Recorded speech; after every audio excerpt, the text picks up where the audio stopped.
नमस्कार दोस्तों आयुर्वेद कहता है कि वीर्य के वेग को कभी रोकना नहीं चाहिए। अगर आपका सेक्स का मन बन गया है, आपका शरीर उसके लिए तैयार हो गया है, तो ऐसे समय पर वीर्य के वेग को रोकना बहुत ज्यादा नुकसानदायक है। ऐसा मैं नहीं कह रहा हूँ, ऐसा आयुर्वेद कह रहा है। और आयुर्वेद ही दूसरी तरफ कहता है कि व्यक्ति को अपने जीवन में ब्रह्मचर्य का पालन करना चाहिए। आयुर्वेद की दूसरी धारणा ये है कि बहुत ज्यादा वीर्य प्रदान करने से आदमी कमजोर हो जाता है, आदमी के अंदर शारीरिक, बौद्धिक और आध्यात्मिक कमजोरी आ जाती है।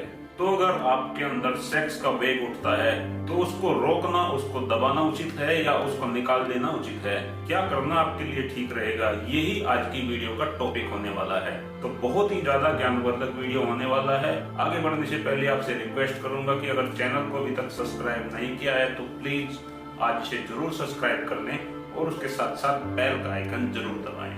दोस्तों आयुर्वेद कहता है कि 15 ऐसे शरीर के वेग हैं जिनको मनुष्य को नहीं रोकना चाहिए।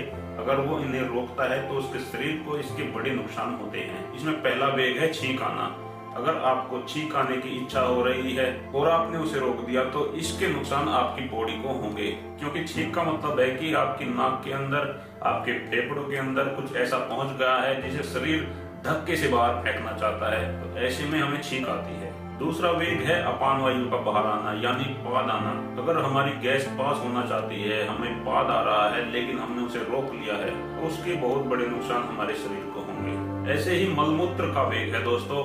ना ही हमें पेशाब के वेग को कभी रोकना चाहिए। जैसे आपको तेज पेशाब का प्रेशर बन रहा है तो उसे तुरंत ही विसर्जित कर देना चाहिए, उसके प्रेशर को रोकना नहीं चाहिए। मल का वेग है, लैट्रिन का वेग है, उसको भी नहीं रोकना चाहिए। ऐसे ही जबहाई आना, डकार आना, आंसू आना। कभी कभी आपको रोने का मन होता है लेकिन आप रोते नहीं हो, आंसुओं को रोक लेते हो, तो इसके भी बड़े नुकसान हैं। इसी प्रकार दोस्तों आयुर्वेद में वीर्य के वेग को रोकने के लिए भी मना किया गया है कि वीर्य के वेग को भी रोकना नहीं चाहिए। और आयुर्वेद में तो यहाँ तक वर्णन है कि अगर आप वीर्य के वेग को रोकते हो तो इससे आपको नपुंसकता भी आ सकती है। अगर आधुनिक साइंस की दृष्टि से देखें दोस्तों तो वीर्य के वेग को रोकने के बहुत नुकसान होते हैं। इससे आपकी किडनी में सूजन आ सकती है, इससे आपकी शुक्राणुओं में कमी आ सकती है, शुक्राणुओं की गुणवत्ता में कमी आ सकती है, और इससे आपके अंडकोश में परमानेंट दर्द बना रह सकता है। मैं कुछ लोग ऐसे देखे हैं जिन्होंने अपने वीर्य के वेग को जबरदस्ती रोका, इससे उनको हाइड्रोसील हो गया और लगातार उनके अंडकोश में दर्द बना रहता है। अब कुछ लोग ये कहेंगे कि डॉक्टर साहब आप वैसे तो हस्तमैथुन ना करने की सलाह देते हैं कि हमें हस्तमैथुन नहीं करना चाहिए, और दूसरी तरफ आप कह रहे हैं कि हमें वीर्य के वेग को भी नहीं रोकना चाहिए। लोगों को ऐसा लगता है कि ये दोनों एक दूसरे के विरुद्ध बातें हैं। अगर हम वीर्य के वेग को नहीं रोकेंगे तो हम अपने आप पर संयम कैसे रख पाएंगे, हम ब्रह्मचर्य का पालन कैसे कर पाएंगे? तो इसमें थोड़ा आपको समझने की जरूरत है। आपको ये समझना पड़ेगा कि वीर्य का वेग बना कैसे, इसकी शुरुआत कहाँ से हुई। ये शुरुआत हुई हमारे माइंड से।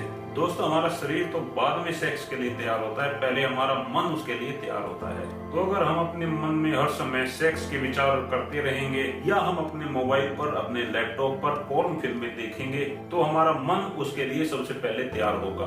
उसके बाद ही शरीर में उसका एक्शन आएगा, यानी हमारे पेनिस में इरेक्शन आएगा। दोस्तों अगर आपका शरीर सेक्स के लिए तैयार हो गया है, आपके वीर्य ने अपना स्थान छोड़ दिया है, आपके पेनिस में भरपूर इरेक्शन आ गया है, ऐसे समय पर सेक्स को दबाना, वीर्य के वेग को रोकना आपके लिए नुकसानदायक हो सकता है। लेकिन दोस्तों अगर आप नो फैप करना चाहते हैं, आप ब्रह्मचर्य का पालन करना चाहते हैं, या आप गृहस्थ जीवन में भी संयम पूर्वक जीना चाहते हैं, तो आपको अपने मन पर काबू करना होगा। क्योंकि दोस्तों नो फैप ब्रह्मचर्य मन से ही होता है। अगर आप अपने मन में सेक्स के विचारों को नहीं सोचोगे, आप पोर्न फिल्में नहीं देखोगे, तो आपको उत्तेजना नहीं आएगी और ऐसे में आपको कोई भी नुकसान नहीं होगा। इसे हम सेक्स का सप्रेशन नहीं कह सकते। सेक्स का सप्रेशन तभी होता है जब हमारा शरीर उसके लिए तैयार हो जाता है, उस समय हम उसको सप्रेस करते हैं, उस समय हम उसको दबाते हैं। इसे एक उदाहरण के द्वारा मैं आपको समझाना चाहता हूँ। जैसे आपने प्रेशर कुकर में कुछ बनने के लिए रखा और नीचे से आपने गैस को ऑन कर दिया, तो थोड़े समय के बाद उसके अंदर भाप बनेगी और वो भाप बाहर निकलना चाहेगी। जब उसके अंदर भाप बहुत ज्यादा मात्रा में बन चुकी है ऐसे में उसका बाहर निकल जाना ही ठीक होता है। सीटी ऊपर उठेगी और भाप बाहर निकल जाएगी। लेकिन दोस्तों, अगर हमने आग तो नीचे जला दी है, भाप भी बहुत ज्यादा बन रही है, लेकिन हमने उसकी सीटी को पकड़ लिया है, हम ये कोशिश कर रहे हैं सीटी को पकड़कर कि बाहर भाप ना निकले, तो ऐसा करने से आपका प्रेशर कुकर फट भी सकता है, यानी कि भाप के वेग को रोकना बहुत गलत है। दोस्तों, अब हम इसमें नो फैक्ट को समझेंगे, ब्रह्मचर्य को समझेंगे। अगर हम प्रेशर कुकर के नीचे सेक्स के विचारों की अग्नि नहीं जलाते हैं, पोर्न फिल्मों की अग्नि नहीं जलाते हैं, तो उसके अंदर जो पानी पड़ा हुआ है वो शांत ही रहेगा, उसके अंदर भाप नहीं बनेगी, प्रेशर नहीं बनेगा, तो आपको सप्रेशन की या सीटी को दबाने की आवश्यकता ही नहीं पड़ेगी। इसमें ऐसा भी नहीं है कि वो अंग खराब हो जाएगा, क्योंकि जब आप चाहो उसके अंदर अग्नि जला सकते हो और भाप को पैदा कर सकते हो।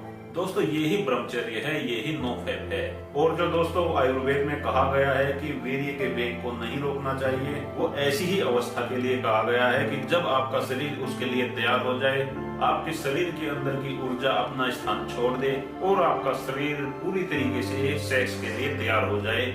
ऐसी अवस्था में सेक्स को दबाना, वीर्य के वेग को रोकना आपके लिए बेहद नुकसानदायक हो सकता है। दोस्तों, अब मैं आपको बता देता हूं कि अगर आपने अपनी काम ऊर्जा को दबाया है, सप्रेस किया है और उसकी वजह से आपको कोई भी अगर साइड इफेक्ट हुआ है, आपके अंदर ऊर्जा उठी है, आपने उसे दबा दिया है, इस कारण से आपको नामर्दी आ गई है या आपके अंडकोश में लगातार दर्द बना रहता है, तो इसके लिए होम्योपैथी में बहुत ही अच्छी दवाई है। इस दवाई का नाम है कोनियम मैक।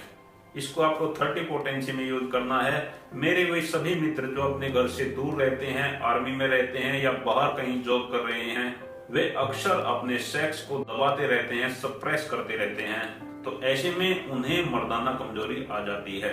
तो ऐसे लोगों के लिए कोनियम मैक बहुत ही अच्छा काम करती है। कोनियम मैक को 30 पोटेंसी में 4-4 बूंदे दिन में 3 बार लेने से ये प्रॉब्लम ठीक हो जाती है। दोस्तों, ये बहुत ही महत्वपूर्ण जानकारी लेकर मैं आज आपके बीच आया था। ऐसे ही ज्ञानवर्धक वीडियो देखने के लिए आप मेरे चैनल हेल्थ इंडिया को सब्सक्राइब कर सकते हैं। और दोस्तों, आपसे रिक्वेस्ट भी करूंगा कि अगर आपने वीडियो को यहाँ तक देख लिया है तो इसे लाइक जरूर करके जाएं। आप सभी दोस्तों का बहुत बहुत धन्यवाद करता हूँ। आपको मेरा नमस्कार।